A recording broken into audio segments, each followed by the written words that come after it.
आप सभी विश्वासियों को जैसु आज का सुसमाचार संत यूहन्ना के अध्याय 21 वाक्यांश 20 से 25 से लिया गया है।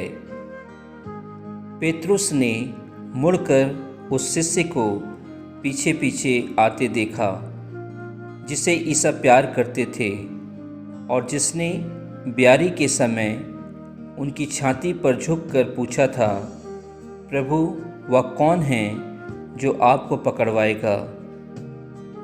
पेतरुस ने उसे देखकर ईसा से पूछा, प्रभु इनका क्या होगा।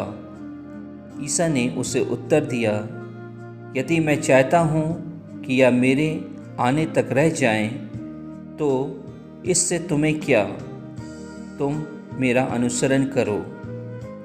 इन शब्दों के कारण भाइयों में यह अफवाह फैल गई कि वह शिष्य नहीं मरेगा, परंतु ईसा ने यह नहीं कहा कि यह नहीं मरेगा, बल्कि यह कि यदि मैं चाहता हूँ कि वह मेरे आने तक रह जाए तो इससे तुम्हें क्या। यह वही शिष्य है जो इन बातों को साक्ष्य देता है और जिसने यह लिखा है। हम जानते हैं कि उसका साक्ष्य सत्य है। ईसा ने और भी बहुत से कार्य किए। यदि एक एक कर उनका वर्णन किया जाता तो मैं समझता हूँ कि जो पुस्तकें लिखी जाती वे संसार भर में भी नहीं समा पाती। प्रभु का वचन है। ईश्वर को धन्यवाद। आज के सुसमाचार में प्रभु यीशु जैसा कि उन्होंने मरते समय अपने प्यारे शिष्य यूहन्ना के विषय में यह कहते हैं, यदि मैं चाहता हूँ कि वह मेरे आने तक रह जाए। यह सुनकर प्रभु यीशु का विश्वासी शिष्य पेतरुस यूहन्ना के आगे के भविष्य के बारे में जानने के लिए बहुत उत्सुक हो जाता है, लेकिन प्रभु यीशु सब जानते थे। उन्होंने पेतरुस को फटकारा और कहा, इससे तुम्हें क्या, तुम मेरा अनुसरण करो। क्योंकि प्रभु जान रहे थे कि पेतरुस फिर अपने पुराने व्यवहार में आ रहा है।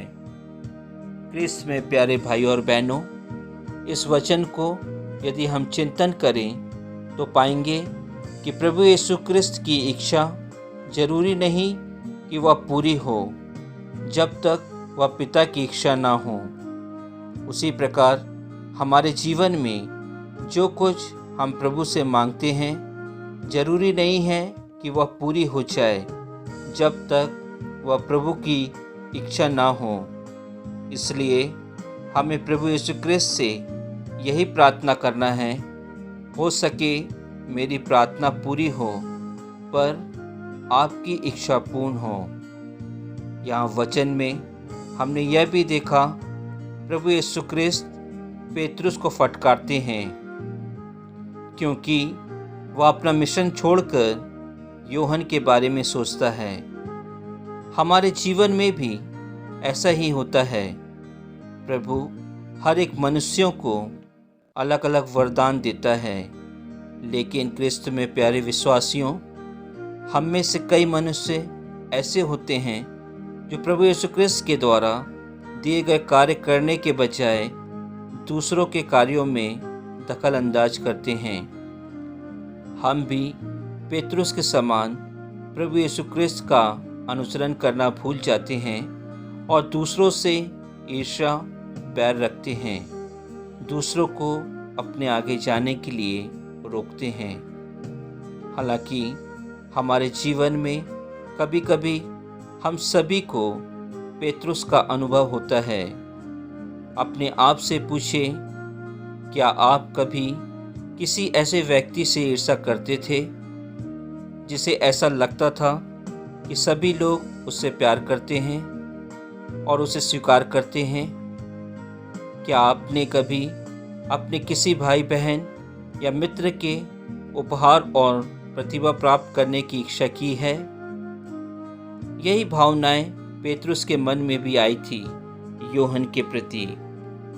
क्रिस्त में प्यारे विश्वासियों, यह समय मेरे और आपके विश्वास की अग्नि परीक्षा का समय है, क्योंकि वचन कहता है जो अंतिम समय तक ईमानदार और विश्वासी बना रहेगा, मैं उसके साथ रहूँगा।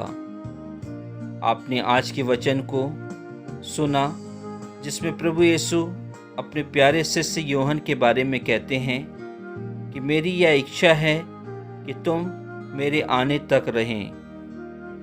इसका मतलब यह नहीं कि वह शिष्य तब तक जीवित रहेगा। इसलिए क्रिस्त में प्यारे विश्वासियों, हमें भी अपनी मृत्यु से नहीं घबराना है, बल्कि जब तक हम प्रभु यीशु क्रिस्त की इच्छा से इस संसार में रहें, तब तक सच्चाई से उनका अनुसरण करें, ताकि हम सांसारिक परेशानियों, मुसीबतों और संकटों, यहाँ तक महामारियों से बच सकें। आमीन।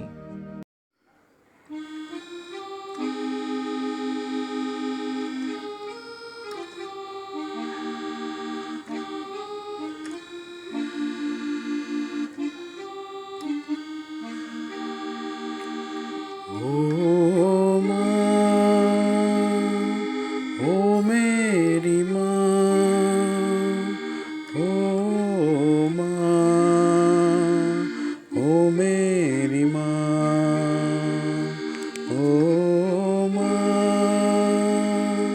ओ मेरी माँ,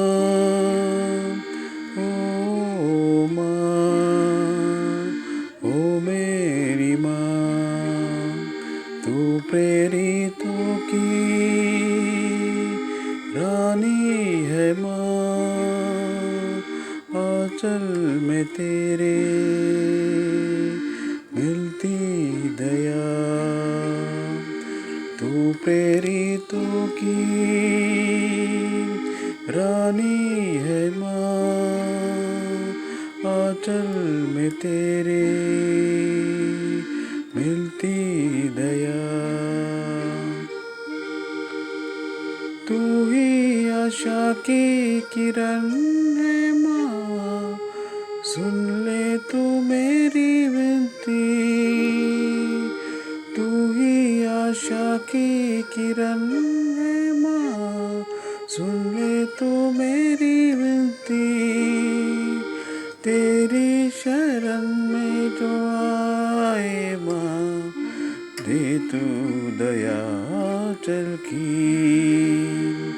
तू प्रेरितों की रानी है माँ,